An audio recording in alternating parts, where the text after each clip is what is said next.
Paul Heyman just did the unthinkable. At WrestleMania 41, he betrayed not one, but two of his greatest partnerships of CM Punk and Roman Reigns, taking a big step to lead himself into aligning with Seth Rollins and Bron Breakker. But here's the thing, this isn't just a betrayal, this is the start of a new dynasty. With Rollins, Paul, and Bron Breakker as the foundation of the group, this isn't about family like the bloodline, this is about dominance through versatility. Seth Rollins brings main event credibility and chaos. Bron Breakker's the future with his freak athleticism and explosive power and aggression. And Paul Heyman is no longer just managing champions, he's building yet another legacy once again. Hola everyone, my name is Nando. I make a video once every single week. Subscribe now as I'm here to answer the question of who will be the members that should be joining Paul Heyman and Seth Rollins' power group. Now keep in mind, there was a report going around by PW Insider that noted that WWE's not looking to add any members to the group as of now, but as the old saying goes, card subject to change. So now you're asking, Nando, what are we looking for in the group? What's the category? Well, it's just two main features that are needed for the faction. One, members that are brought in that can truly elevate them to the next level of their star power. And two, we just need some bodies that can eat all the pins.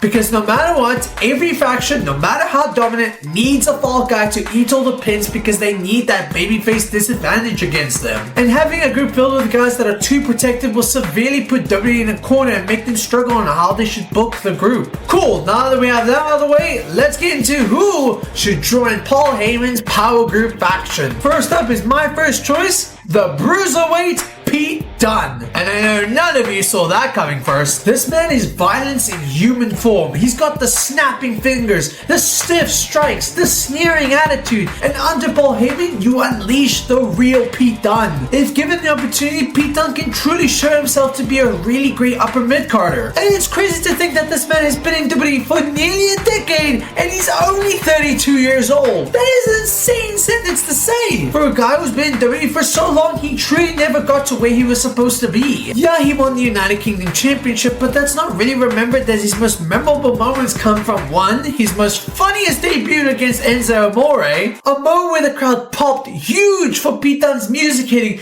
and then Kurt Angle, bless his heart, just completely killed the mood by coming in and being like, hey guys, guess who's coming?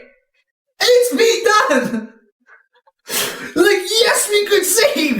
Yes, we could see Kurt Angle! And then the crowd just didn't have the reaction for him afterwards. And then his other big moment with the title was him losing to Gunther/Walter. He did went on to win some tag team gold, but again, if you watch Pete Dunne's work, you could feel that he is so much more than what he is given. And that's what this faction could bring. Pete Dunne being a violent maniac like Bron Breakker, tearing the house down on a week-to-week basis, and nothing hurts him if he takes a loss because he is still stuck with this big project of a group. Yes, he's still teaming with Tyler Bate, but I think they're both suited apart, especially Tyler Bate, who I can see being another version of Sami Zayn, as he's got a great babyface energy to him. Up next is Ethan Page. Now to many right now, Ethan Page is a sleeper pick, but you just can't sleep on him. He's charismatic, he's arrogant, and he just gets the business. Page walks into every room like he owns it, and under Heyman's guidance, he finally gets the spotlight that he deserves. What Ethan Page brings is personality. Rollins is the visionary, Breakker is the muscle, and Dunne is the violence, while he can be the swagger of the group. This guy can hold the mic, cut some pretty good promos, and knows how to draw heat from the crowd. Plus his wrestling work is quite average, so you can always switch around with either Pete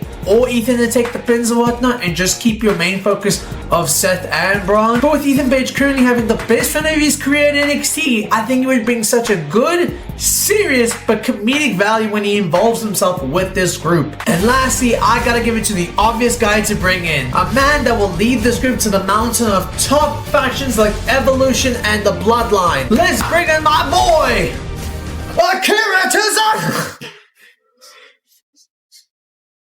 I'm kidding. I've done this track like 2 times, I think.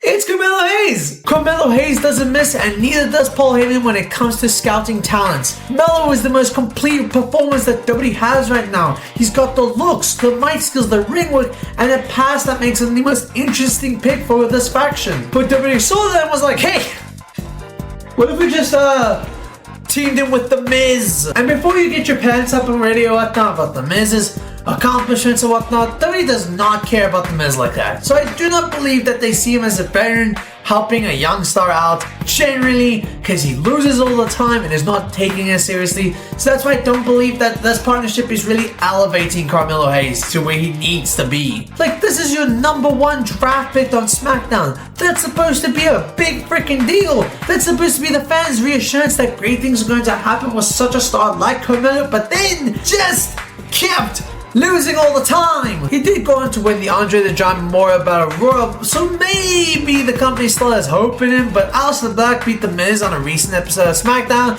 and even teased that he was going to face Carmelo, so like, that just means he's going to be eating the pin this week.